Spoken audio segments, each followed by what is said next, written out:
6 января среднеизвешенный курс таджикского сомони к доллару США составил 10,20 сомони к $1.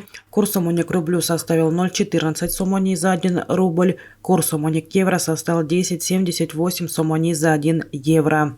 Средние курсы продажи наличной иностранной валюты в кредитных организациях Таджикистана составляет: 1 доллар США от 10,20-28 до 10,23 сомони, 1 евро от 10,78-95 до 10,99 сомони, 1 российский рубль от 0,1415 до 0,1440 сомони.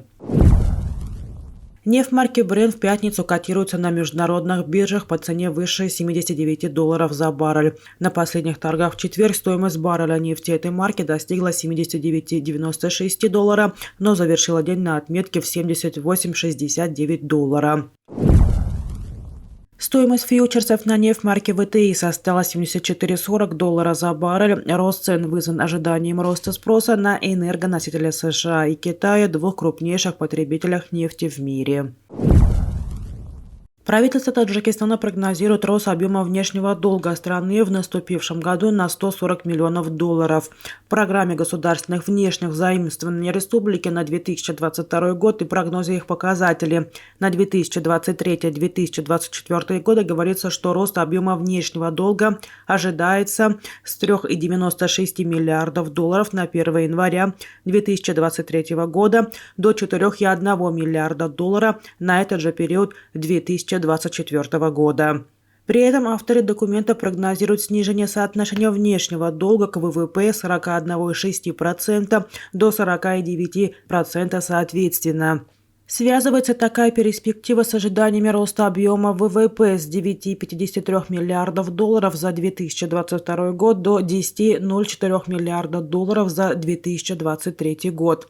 В текущем году правительство планирует освоение кредитных средств в размере свыше $300 миллионов, а обслуживание внешнего долга за счет бюджета ожидается в размере около $253 миллионов. Главным внешним кредитором Таджикистана остается китайский экспортно-импортный банк, которому республика задолжала более $1 миллиарда. Высокими остаются задолженности перед Всемирным банком, Азиатским банком развития, Международным валютным фондом, Исламским банком развития, долги по евробондам. Международные финансовые институты неоднократно рекомендовали правительству Таджикистана воздержаться от привлечения кредитов без льгот.